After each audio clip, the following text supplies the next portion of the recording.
Assalamualaikum warahmatullahi wabarakatuh dan salam sejahtera. Saya Muhammad Aznuddin bin Jufri, nombor metrik 290187, akan membuat pembentangan tugasan kenegaraan Malaysia, iaitu bab 1 pengenalan kepada kenegaraan Malaysia. Pengenalan kenegaraan sangat penting dan berkait rapat dengan rakyat, budaya, politik, ekonomi dan sejarah sesebuah negara. Kenegaraan merupakan satu kursus yang mengajar tentang hal ehwal sesebuah negara untuk melahirkan warga negara yang baik dan bertanggungjawab. Warga negara yang baik mesti mempunyai tanggungjawab terhadap diri sendiri, keluarga, masyarakat dan negara. Dalam disiplin sains politik, kenegaraan selalu dirujuk sebagai pembinaan negara bangsa. Definisi kenegaraan Malaysia: bidang ilmu yang dibentuk khusus untuk mewujudkan rasa jati diri Malaysia sekaligus melahirkan warga negara yang baik dan bertanggungjawab. Berkait rapat dengan budaya, politik, ekonomi dan sejarah rakyat sesebuah negara. Bertujuan menanam kesedaran dan kebanggaan kepada negara. Nasionalisme, patriotisme, cinta negara, sanggup berkorban demi negara. Bahasa, sejarah, pemimpin. Wujud semangat kesetiaan, syukur dan jati diri. Sejarah jadi iktibar dan teladan. Perbezaan kenegaraan Malaysia dan ilmu sejarah. Sejarah sebahagian komponen ilmu kenegaraan. Intipati ilmu kenegaraan, sejarah, penghubung masa lalu dan masa kini. Sejarah juga identiti bangsa. Kenegaraan dan pembinaan negara bangsa. Dalam disiplin sains politik, kenegaraan dikenali sebagai pembinaan negara bangsa, bertujuan melahirkan rakyat atau warga negara yang baik dan bertanggungjawab dalam usaha membentuk sebuah negara dan bangsa yang bersatu padu dan dihormati. Tanggungjawab jaga maruah, keselamatan, keamanan, perpaduan di samping berusaha memajukan diri, keluarga, bangsa dan negara dalam semua bidang. Setiap warga negara perlu tahu warisan budaya dan perkembangan sejarah bangsanya. Negara bangsa mengandungi dua komponen utama, iaitu yang pertama negara, wilayah kewujudan kelompok manusia sebagai unit politik, mempunyai kedaulatan dan kuasa menjalankan pemerintahan atau pentadbiran sendiri. Elemen unsur utama negara, yang pertama ialah penduduk, kedua sempadan, ketiga kerajaan dan keempat kedaulatan. Manakala komponen yang kedua ialah bangsa, satu kesatuan atau kumpulan manusia tertentu yang hidup dalam sesebuah negara yang diikat oleh beberapa ciri persamaan seperti keturunan, unsur-unsur jasmani, politik, sosial dan kebudayaan. Contohnya, orang Melayu mengamalkan bahasa, budaya, agama, adat istiadat yang sama, dikenal sebagai bangsa Melayu. Dengan memiliki nilai yang sama, wujud integrasi atau perpaduan. Manusia yang hidup dalam keadaan terintegrasi tanpa perbezaan yang besar dianggap sebagai satu bangsa. Hindar unsur tidak puas hati, hasad dengki, prasangka yang boleh membawa konflik kaum yang merugikan negara. Tiga syarat atau asas utama kewujudan negara bangsa. Syarat yang pertama, masyarakat bersatu padu tanpa fahaman kauman. Tidak dipisahkan oleh fahaman kauman yang sempit, kedaerahan, kepercayaan, bahasa, budaya, pekerjaan, tempat tinggal dan lain-lain yang boleh membawa kepada perpecahan. Syarat atau asas yang kedua berpegang pada ideologi demokrasi liberal. Rakyat harus amal fahaman politik yang sama bagi mengelak kebincangan politik yang boleh memudaratkan rakyat dan negara. Demokrasi sebagai fahaman politik yang harus dipegang untuk capai sebarang matlamat politik. Syarat atau asas yang ketiga, kepercayaan pada pemerintahan dan undang-undang negara. Rakyat mesti percaya dan yakin bahawa sistem pemerintahan dan undang-undang negara mampu beri perlindungan dan keadilan kepada mereka. Kekalkan ketenteraman, elak huru-hara. Faktor mempengaruhi kewujudan negara bangsa. Yang pertama, faktor utama asas kewujudan negara bangsa. Yang kedua, faktor penggalak kewujudan negara bangsa. Yang ketiga, faktor ancaman kewujudan negara bangsa. Faktor asas kewujudan negara bangsa yang pertama, nasionalisme. Semangat cintakan tanah air. Timbul rasa bahawa sudah tidak ada negara lain selain negara yang diduduki sahaja. Berusaha jaga kedaulatan, memajukan pertahanan maruah. Semua kaum bertindak demi kepentingan nasional. sebagai sebuah bangsa. Yang kedua, patriotisme.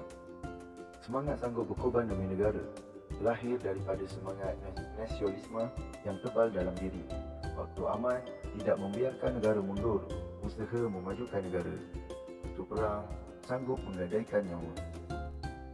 Yang ketiga, integrasi. Integrasi kaum dan wilayah, asas kukuh perpaduan dan penyatuan masyarakat. Tidak harus wujud pengenalan kaum, bangsa, utamakan matlamat kebangsaan.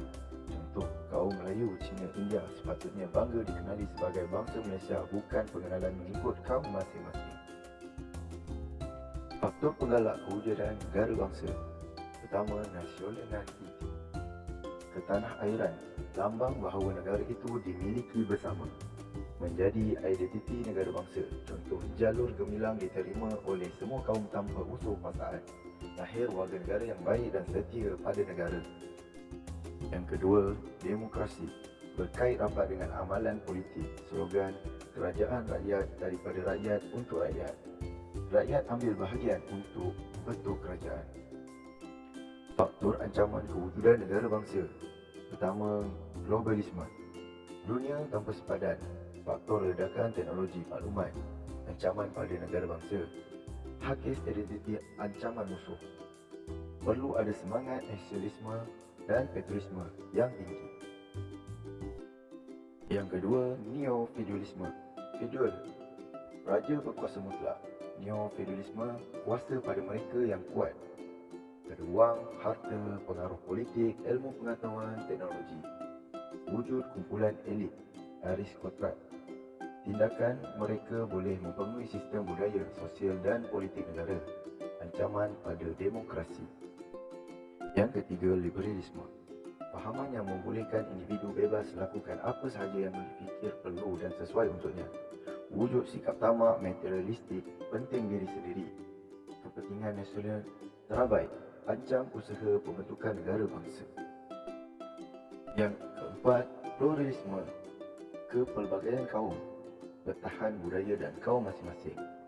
Wujud kerana dasar yang dibawa oleh Inggeris iaitu pecah perintah, masyarakat majmuk. Jurang perbezaan perlu dihapuskan atau dikurangkan untuk wujud satu rupa bangsa. Yang kelima, kepelbagaian budaya. Pelbagai kaum wujud pelbagai budaya. Halang integrasi. Perlu pupuk satu budaya kebangsaan sebagai budaya bersama bentuk identiti nasional. Budaya Melayu jadi teras budaya lain yang sesuai boleh diterima. Berdasar kebudayaan kebangsaan. Kesanggupan kaum lain terima penentu kejayaan bentuk negara bangsa. Seterusnya, proses pembinaan negara bangsa mengandungi empat elemen: bina negara, bina bangsa, penyertaan rakyat, pengajihan nilai dalam masyarakat.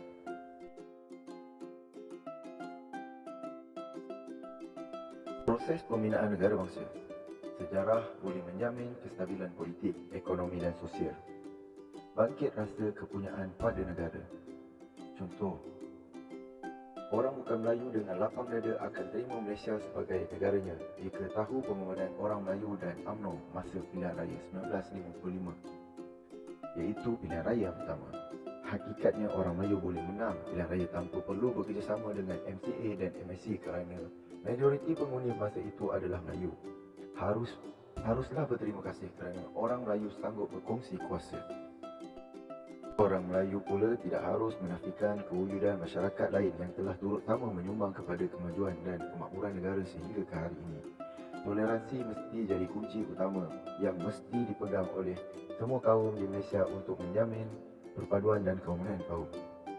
Seterusnya, kenyataan Datuk Seri Dr. Mahathir Mohamad, Perdana Menteri yang keempat, membentuk satu bangsa yang bersatu padu serta mempunyai satu masa depan yang sama dan dikongsikan bersama.